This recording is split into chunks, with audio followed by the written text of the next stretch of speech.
Hello WhatsApp guys, क्या हाल है आप सभी के।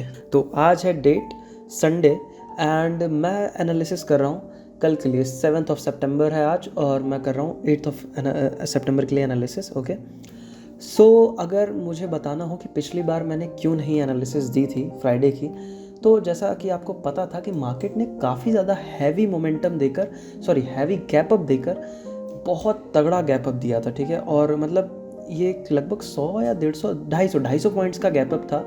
ओके, मुझे याद है। एंड उसके बाद मुझे नहीं लगा कि मुझे क्या बोलते हैं, मेरी पूरी की पूरी एनालिसिस गलत हो गई थी। लेकिन मैंने जो मोमेंटम देखा था उसके हिसाब से जो मैंने पिछली बार एनालिसिस दिया था सेम टू सेम वैसा ही था। तो इसलिए मुझे नहीं लगा कि मुझे वही चीज़ जो मैंने ऑलरेडी बता रखी है उसे रिपीट करना चाहिए मुझे। तो इसीलिए मैंने कोई नई एनालिसिस नहीं दी। अगर आपने मेरी पुरानी एनालिसिस देखी होगी तो जो जोन्स और जो मतलब मैंने इंट्राडे जोन 1 एंड 2 दिया था, यहाँ पर ये इंट्राडे जोन 1 था एंड इंट्राडे जोन 2 था शायद यहीं पे कहीं। मैंने अब वो सब हटा दिया है नए एनालिसिस के लिए।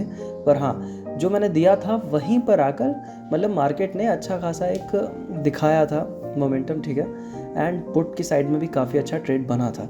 तो इसीलिए मुझे लगा कि मुझे नहीं बताना चाहिए। जब मैंने ऑलरेडी वही चीज़ बता दी है तो रिपीट करने का कोई फ़ायदा नहीं है। पर आज हम देखते हैं कि क्या होता है।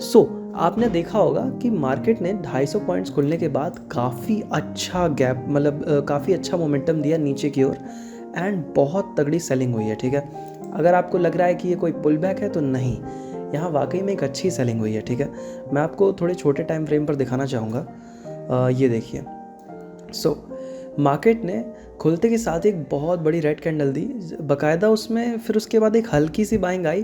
पर इस जोन पे काफ़ी सारे लोगों ने शॉर्ट किया होगा। ठीक है, और इस जोन पे शॉर्ट करने के बाद यहाँ पर कई लोगों ने अपनी बड़ी बड़ी पोजीशंस बनाई होंगी। ठीक है, एंड इसीलिए मैं मान के चल रहा हूँ कि यहाँ पर लगभग 100 पॉइंट्स का उनका यहाँ का एसएल मैं ये क्या बोलते हैं मतलब डेली टाइम फ्रेम पर जो बीटीएसटी करते हैं, बीटीएसटी भी नहीं, जो मतलब कि लंबे टाइम के लिए होल्ड करना चाहते हो फ्यूचर्स के लिए, मैं उनके हिसाब से बता रहा हूँ। वो अगर मान लीजिए कि अगर यहाँ पर एंट्री ओपन भी करा होगा जिन लोगों ने, तो उनकी जो एंट्री या टारगेट पॉइंट्स होंगे वो यहाँ पर लगभग लगाए होंगे उन्होंने।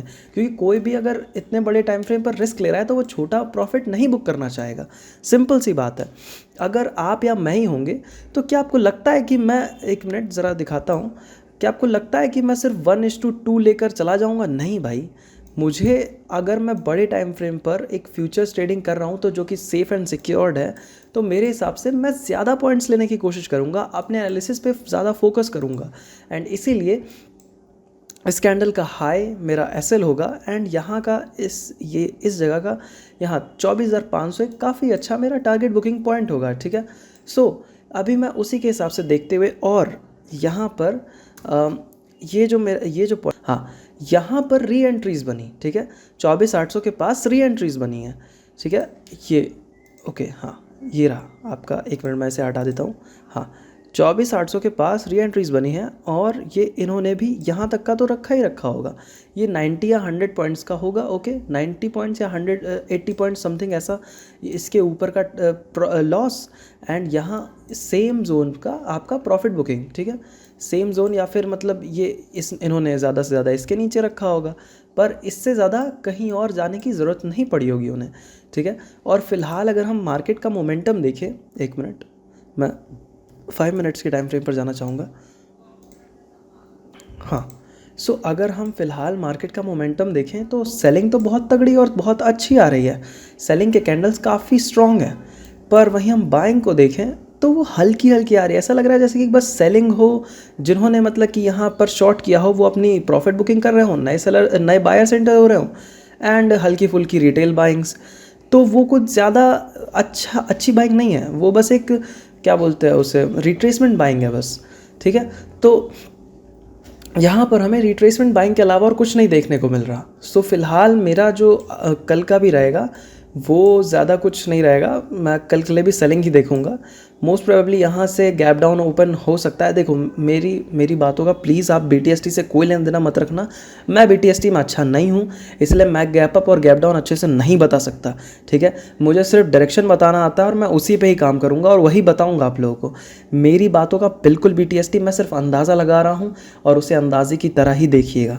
ठीक है, तो BTST में अगर देखा जाए तो शायद गैप डाउन हो सकता है, ठीक है। और अगर गैप डाउन होता है तो यहाँ से मार्केट सेलिंग कंटिन्यू करेगी। पर अगर मान लीजिए कि गैप अप खुल जाता है और इस जोन के आसपास खुलता है तो फिर से मार्केट में एक थोड़ी बहुत बाइंग आ सकती है, क्योंकि वो थोड़ा सा बायर्स को ललचाने के लिए एक बाइंग आएगी रिटेल बायर्स को, एंड देन फिर उसके बाद एक डिप मार देगा मार्केट, ठीक है। सो फिलहाल मेरा मंडे के लिए यही एनालिसिस रहेगा। Thank you for watching guys, see you, sayonara.